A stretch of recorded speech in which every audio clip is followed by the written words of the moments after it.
We're back on Edge Talk Show with Darnell Jules, and we got Chris Bethune, the actor from Still Got the Juice.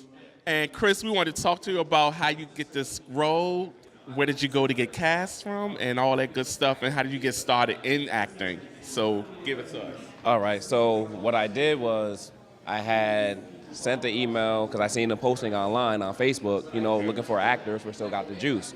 The director is Antoinette Fernandez, and she wants nothing but the cream of the crop in her production. So she got you.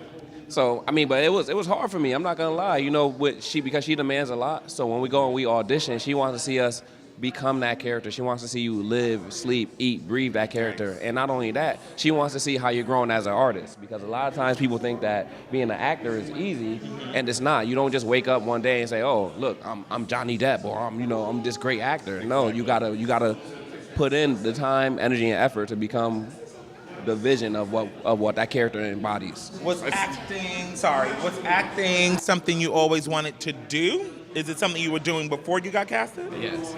I've always wanted to act. That's always been my passion, and I was just fortunate enough to have the opportunity to bring a character to life through the series. So ever since I was little, I remember just wanting to be an actor, just feeling like I had the passion, I had the talent, the creativity, and I never really wanted to be a 9-to-5 office kind of person. Oh, okay. And Still Got the Juice, who's the character you play, and how did you had to get yourself prepared for that role? All right, so the name of my character is Stacy Peterson. Stacy Peterson is, early 30s, male. Jay Connor. Cool with the ladies, But he's somebody who to me, holding true to his character, we all have internal conflicts, as it pertains to between your spirituality and your carnality. Someone who knows about God and religion and uses biblical scriptures to try to communicate a point, but at the same time, he's the kind of person that will double cross you to get what he needs. Because I was about to say, read those biblical scriptures to take your panties off. How did you prepare yourself for the role? So what I did to prepare myself for the role, because the role is very challenging. So what I had to do is I actually sent Tony a couple of things that I was doing. So I was reading the book Respect for Actors by Uta Hagen, because like I was saying, you always got to better your craft. And one of the exercises in there was about just the 5 W's: who, what, why are you saying it, what is your intentions, and what is your purpose for trying to or what goal are you trying to get from the scene. So what I did was I made a whole backstory, a biography of who Stacy Peterson is, from what time does he wake up in the morning? What's his favorite color? What's his favorite meal? Like, even what hand does he wipe his butt with? Is he ambidextrous? So you got to really get into your character so that when she challenges you with a certain scene, you got to be ready to deliver.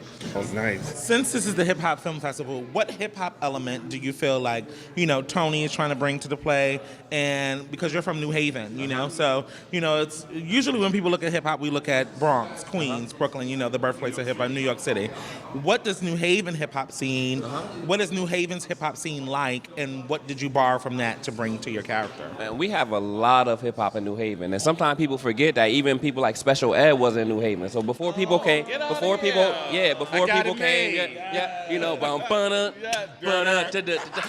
idol, your highest idol, numero uno. I'm not a Puerto Rican, but I speak like, that's the only one. But before Apollo was big, people had to come and make it in New Haven. You remember Toll's Place? Everyone comes to Toll's Place. So so even that. So when I think about Stacy, I think about Big Daddy Kane. I think about some Cool G rap. I think about KRS-One. Someone that's gonna spit some knowledge to you and still come with the LL. When I'm alone in my room, when you're talking to the ladies, you know what I mean? He really think he the LL of the movie. Tell him, what do you want to happen for you? I always ask people this question because, you can leave here tomorrow and go straight to a Spike Lee movie or a Tyler Perry or anybody else like that. What do you want to happen for you and Still Got the Juice in the near future? So the best thing about working with Still Got the Juice is we have a story to tell. And a lot of times we get so lost with our own individual life that we forget that people are struggling. Some people are struggling with being sexually molested by a family member. Some people are struggling with drugs. Some people are struggling with different types of addictions, and some people are mental illness. Or and being with bold.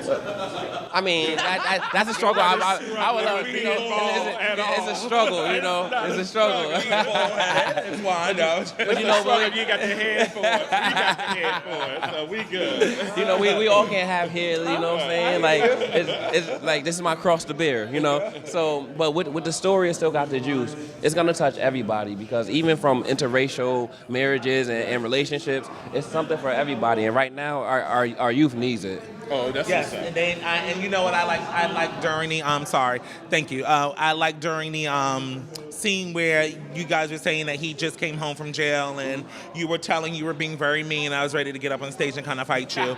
That you were telling that he couldn't be at his foster mother's wake and all that kind of stuff. And then he leaned on his friend to cry. And me and Jules always talk about people not being able to show their feelings and all that kind of stuff. And that's what kind of makes the world kind of angry and all that kind of stuff. And I just think it's a good thing, and I think that was dope about it. I think you bring up a great point, because even we as men, we're stereotyped and we're socialized not to be emotional. Right. So even with the scene that we're able to do, we're able to show people like, it's okay to cry, because if you keep that emotion inside, only thing that's going to happen is the anger is going to be portrayed in a different way. That hurt's going to be portrayed in a different way. And for us being men of color, usually that means you end up in either dead or in jail. Right. Well, Chris, it was a blessing to have you on this show to tell you about your acting and with the movie in. Let people know where they can reach you at. They can check you on IG, Facebook, or any type of social media.